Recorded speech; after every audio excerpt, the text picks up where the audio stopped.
DGISPR lieutenant general Ahmad शरीफ चौधरी ने कहा है कि बलूचिस्तान में हमले भारत करा रहा है जिसे पाकिस्तान की खुशहाली कबूल नहीं, जबकि बलूचिस्तान में 4 रोज़ के दौरान 42 शहरी शहीद हुए और 54 दहशतगर्द मारे गए। DGISPR लेफ्टिनेंट जनरल अहमद शरीफ चौधरी ने प्रेस कॉन्फ्रेंस करते हुए कहा कि गुज़श्ता 4 रोज़ के दौरान बलूचिस्तान में दहशतगर्दी के 3 बड़े वाक़यात पेश आए, जिनमें फितरतुल खारिज के दहशतगर्दों ने मासूम शहरियों और सिक्योरिटी एहलकारों को निशाना बनाया।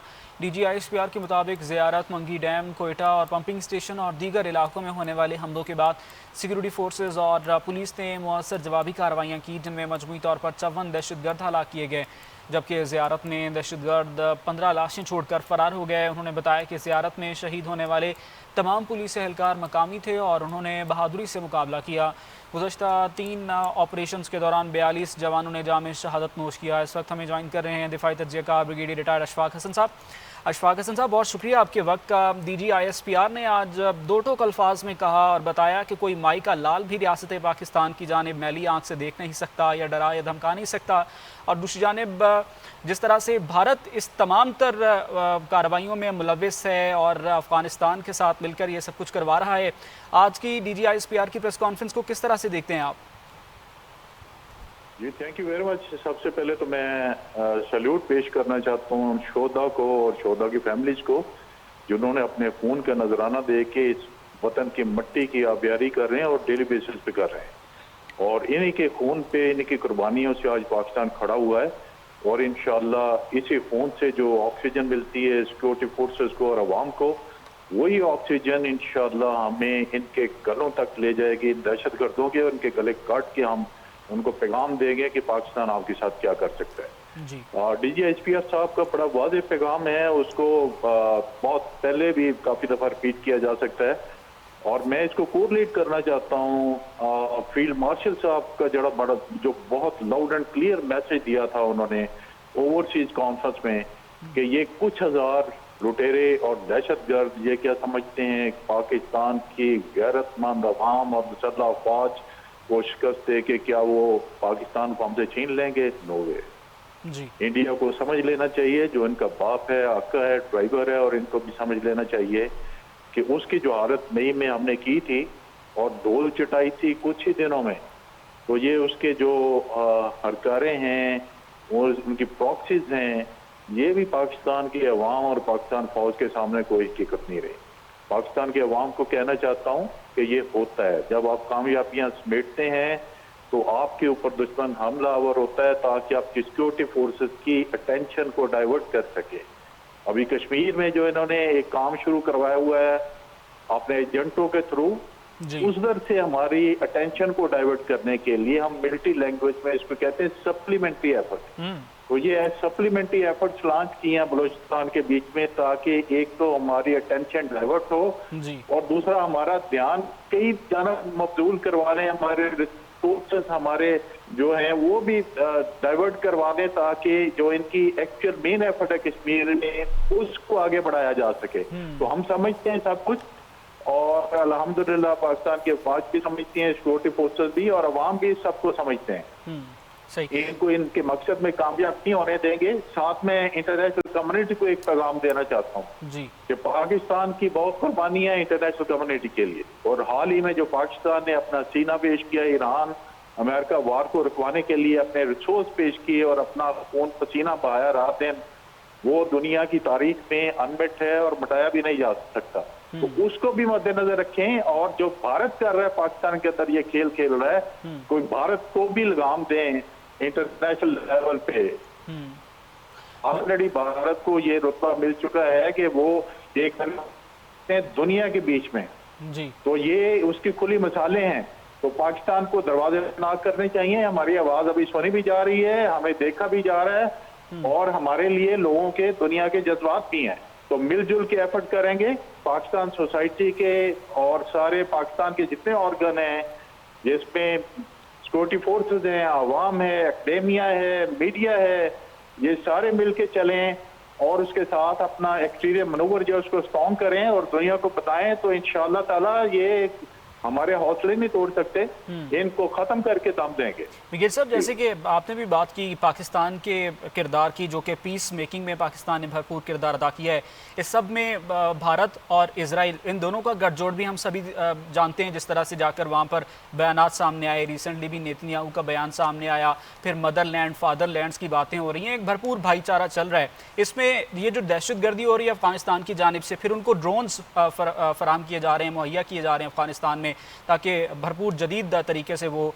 पाकिस्तान में दहशतगर्दी करवा सकें। तो इसमें ये जो पाकिस्तान का पीस मेकिंग का किरदार है, इसको सबूताज करने के लिए भी क्या भारत और इजराइल दोनों के जो मुश्तरका मफादात हैं वो भी इसमें देख रहे हैं आप? देखिए, इसमें तो कोई शक ही नहीं है। इसकी बार बार फील्ड मार्शल भी इस बात को वाजे कर चुके हैं, DGSP साहब ने भी आज कहा, और मैं भी अपने मुतअद्दिद इंटरव्यूज में मीडिया के ऊपर, टीवी पे ऊपर आके कह चुका हूँ कि जो कामयाबियां अल्हम्दुलिल्लाह पाकिस्तान को मिली हैं नियर फ्यूचर में, वो पाकिस्तान की हिस्ट्री में कभी हमें नसीब नहीं। जो रिस्पेक्ट पाकिस्तान को मिली है वो कभी हमने सोची नहीं थी। जो मुकाम अभी हमारा है इंटरनेशनल लेवल पे, वो कभी हमने नहीं सोचा था कि ये मुकाम हासिल होगा। ये मुकाम कभी इंडिया का था। ऑब्वियसली दुश्मन जब देखता है कि मेरे दुश्मन को ये कुछ हासिल हो गया और हमने इंडिया को ग्लोबली आइसोलेटेड कर दिया है, इररेलेवेंट कर दिया दुनिया से, तो फिर ये चीजें हजम नहीं होती। फिर तो वो सारे अपने जितने भी कार्ड है उसके हाथ में वो प्ले करेगा ताकि हम एक डाउन साइज कर सके, डाउन प्ले कर सके, और फिर वो जो उसकी पोजीशन थी दुनिया में उसको दोबारा हासिल कर सके। तो इसी वजह से सारी ये इजराइल के साथ मिलता हुआ, इजराइल को पता है कि पाकिस्तान खित्ते के बीच में मौजूद है, गल्फ कंट्रीज के बीच में मौजूद है, जिसकी वजह से वो गल्फ कंट्रीज को ईरान के खिलाफ पिच नहीं कर सका। पाकिस्तान ने इसमें किरदार अदा किया। तो ये वो पाकिस्तान ताकत का तवाज़ुन है खित्ते के बीच में। तो ये सारी एफर्ट पाकिस्तान के अगेंस्ट हैं, चल रही हैं, तो उसको हमने सस्टेन भी करना है, लड़ना भी है। लेकिन मैं एक बात और कह दूं कि अवाम को समझना चाहिए, दहशतगर्दी की जंग ना तो आसान होती है और ना ही छोटी होती है। ये लंबी होती है, सस्टेनेबल नहीं होती। हमें अपने बहुत सारे रिसोर्सेज, बड़ी कुर्बानियां देनी पड़ेंगी। लेकिन अगर आज आप फैसला कर ले मिलके, मैं यकीन दिलाता हूं कि अवाम अगर फैसला कर ले कि हमने दहशतगर्दों को यहाँ से मुकाना है और इंडिया को इस महाज पे भी शिकस्त देनी है, तो कोई वजह नहीं है। हमारी जो रेलेवेंस है इस वक्त दुनिया के बीच में, उस रेलेवेंस को पाकिस्तान को लाजमी यूज करना चाहिए। आई रिपीट, लाजमी यूज करना चाहिए। विंडो ऑफ अपॉर्चुनिटी आपके लिए, आई डू नॉट नो कितनी मुद्दत के लिए है, 2 साल, 4 साल, 6 साल। इस अपॉर्चुनिटी को कैश करें। गोल पोस्ट चेंज होते पता नहीं कितनी देर लगेगी। और जो हमारी ये प्रॉब्लम्स हैं, इंडिया के साथ ये कॉन्फ्लिक्ट है, अफगानिस्तान के साथ है, बड़ी ताकतों को डालें जिनके लिए हमने काम किया, और पाकिस्तान के हक में राह हमवार करके ये जो प्रॉब्लम्स हैं इनको भी रिजॉल्व करें। जी, तो ये सब जैसे कि आपने भी बात की, बड़ा आइडियल टाइम है ऐसे में, जबकि फील्ड मार्शल सैयद आसिम मुनीर की सिफारती कोशिशें और कामयाबियां भी आपने देखी, और उसके बाद JD वैंस ने भी बड़ी तारीफ की फील्ड मार्शल आसिम मुनीर की कि वो किस तरह से बात करते हैं। हालांकि उनकी अपनी जो बीवी हैं वो इंडियन है, और एक भरी महफिल में उन्होंने कहा, इंटरनेशनल मीडिया के ऊपर कहा कि मैं अपनी बीवी से पिछले दिनों में मैंने इतनी बात नहीं की जितनी फील्ड मार्शल आसिम मुनीर से की है। उसके अलावा डोनाल्ड ट्रंप जिस तरह से तारीफ़ करते हैं फील्ड मार्शल आसिम मुनीर की, और वज़ीर आज़म शहबाज शरीफ की, तो किस तरह से ये बावर करवाना फील्ड मार्शल आसिम मुनीर और ख़ास तौर पे वज़ीर आज़म शहबाज शरीफ के लिए कि अपना मुकदमा भारत के अगेंस्ट, जिस तरह से भारत ये सब कुछ रख रहा है, कि ये इस मुकदमे को किस तरह से आगे पेश किया जाना चाहिए इंटरनेशनली भी और अमेरिका के थ्रू भी? देखिए, जो फील्ड मार्शल की पॉपुलैरिटी है माशाल्लाह हार्ड अर्न्ड है। उन्होंने इस चीज को साबित किया, अपने आप को अहल इसका बताया दुनिया, तो उनको ये पॉपुलैरिटी मिली। लेकिन ये पॉपुलैरिटी भी डबल पैराडॉक्स है हमारे लिए। एक तो अल्हम्दुलिल्लाह वी चेरिश दिस पॉपुलैरिटी, हम प्राउडली उनको देखते हैं, चेरिश भी करते हैं। और लेकिन दूसरा जो मैंने कहा डबल पैराडॉक्स है, ये कुछ जो हमारे दुश्मन है उनको ये हजम भी नहीं हो रही। जब हजम नहीं हो रही तो इसको स्ट्राइक डाउन करने के लिए ये सारी एफर्ट्स भी की जा रही है। लेकिन आपका जो सवाल है कि ये लाजिम बात है कि पहले तो पाकिस्तान की कोई क्रेडिबिलिटी कोई नहीं थी, हमारा तो कोई सवाल ही कोई नहीं, सवाल तो दूर की बात है, हमारी कोई फरियाद भी कोई नहीं सुनता था।